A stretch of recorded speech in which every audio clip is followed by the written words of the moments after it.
Hey kids, comics!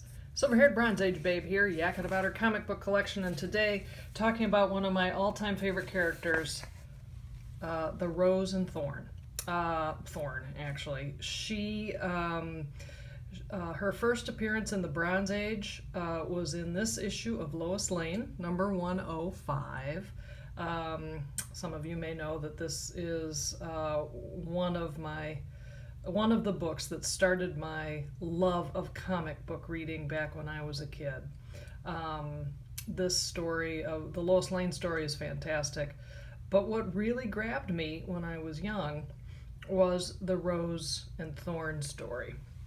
I think she was a character who originated in the Golden Age at some point, but Robert Kanigher, the very prolific writer for DC Comics back then, resurrected her, and Thorn was a staple in the back of the Lois Lane books for the next year and a half or so. So seriously, think about that. Popular comic book helmed by two female characters. Not bad for 1970. I was always really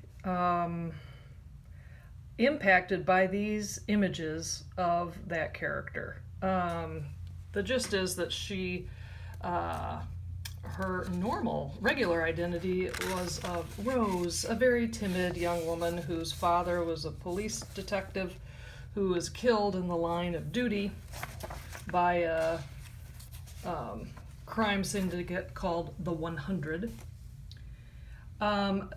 One of the most famous images from this is where he crashes his car, and the car is brought up, and there, of course, she's there, and that arm sticking out of the car, that is recaptured and paid homage to in a later iteration of this book, which I'll talk about a little bit. But the character of Rose is so traumatized by that death that, let's see, she is gone to a mental hospital, where she wakes up. Well, she's not waking up, she's kind of walking in her sleep. And the doctor says, well, she's acting out vengeance against her father's murderers. Her ego personality of Rose is incapable of violence, but her id, her unconscious self, is different. So, kind of like Batman, she adopts her id adopts another character. She happens to conveniently live above an old costume shop, where when she goes to bed at night, she sleepwalks and becomes the Thorn, where she found a lovely wig and some go-go boots and other things like that, and she becomes the Thorn, and the rest of her story is about how she's tracking down her father's killer, as well as shutting down the criminal gang, the 100. So what I think is really, a lot of different things caught my eye about this over the years. I just thought the art was fantastic, and I really liked the imagery in this stuff when I was a kid. I reread it, 20, 25 years ago, when I got back in one of the jags where I got back into collecting. And the thing that struck me about it then was the issue of her grief, over the loss of her father. I think about it now, and I think this character kind of meets the same end that many women in literature do, which is they're very, very angry, thus they are crazy. She isn't allowed to have that anger the way Batman is. He isn't, as they say in the book, schizoid.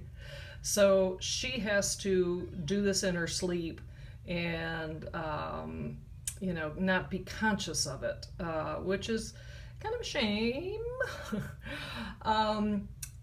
So it's just, again, different periods, you get different insights into this thing. I then decided to, track down additional versions of Rose and Thorn throughout the years. There have been several. I'm going to be honest with you. I think I remember kind of liking these.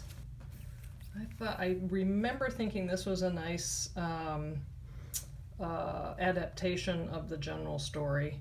But then there's Gail Simone did a 6-issue run. Gosh, when was this? In 2004.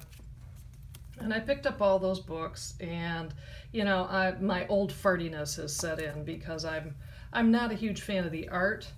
I remember she did pay honor to several of the images from the original run in Lois Lane, but suffice to say, I haven't reread it. I'll keep them, but it's not something that I really want to revisit because I am just so enamored, and I just really love the original Thorn.